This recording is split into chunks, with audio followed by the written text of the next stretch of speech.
My name is Scott Smith, and I'm the owner and founder of the End Brewing Company.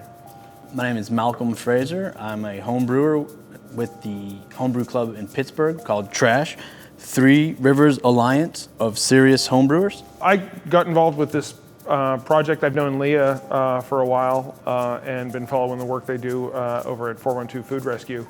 I think she made a mention someplace on social media about making a beer from bread and talking about Toast, the beer that's been brewed in the UK.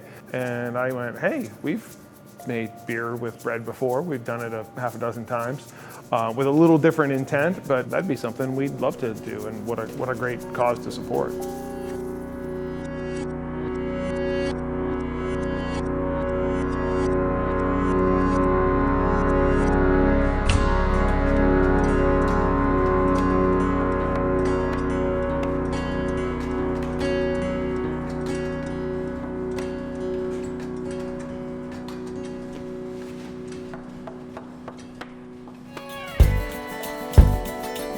The bread for this batch comes from our local neighborhood bakery at 5 Points over on Wilkins Avenue in Squirrel Hill, a bakery that I happen to be in just about every week personally. So they make fantastic stuff. It's actually sad to see this much stale bread from them that people have missed out on, but we're going to put it to good use here and save some food waste.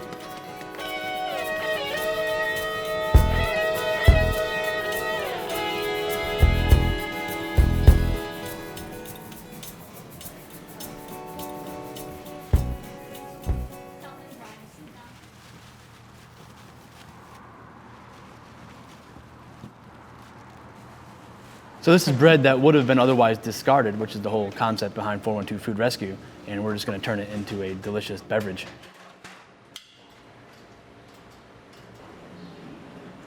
Kvass is the style that we have brewed in the past, and our goal with those brews was to really make what was in the glass taste like a liquid form of bread. There's a long history of multiple cultures having such a beverage, where they take discarded bread and either flavor it with whatever they have around and let it ferment, either naturally, which is whatever's in the air, or with brewer's yeast or bread yeast, right?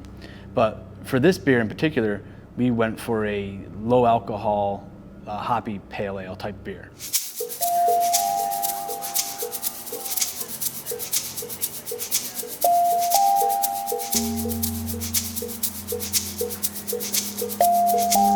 We had a battery of volunteers with knives and sore wrists afterwards, cutting up 138 pounds of bread.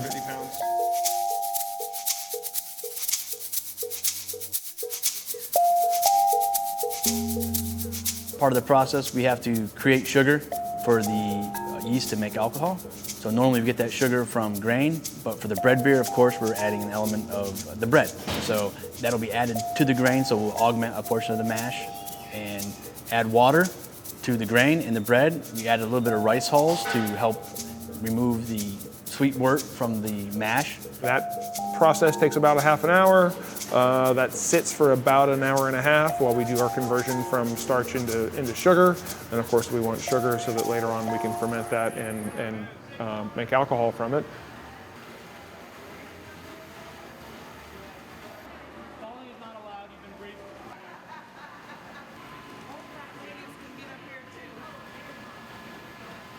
The tricky part with this is we got a lot of bread and some other malts in the mix here that are going to make it kind of sticky. So what we don't want is like a bowl of oatmeal that we can't get the liquid out of. We want something thinner that we can run that liquid off, because the liquid is what eventually will become beer. So we run that over into the kettle. Hopefully that runoff happens smoothly. We'll find out here in another hour or so.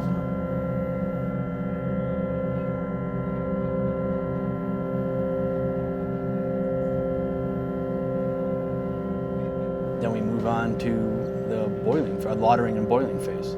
Lautering is separating the sweet wort from the mash, and that comes over to another kettle Once we run that off into the kettle, we'll make our hop additions there, then run off that hot wort to the fermenter through the heat exchanger during a process we call knockout, where we start with boiling and we end up with wort at about 65 degrees in the fermenter, and that's when we're ready to add the yeast, and hopefully then we're off to the races.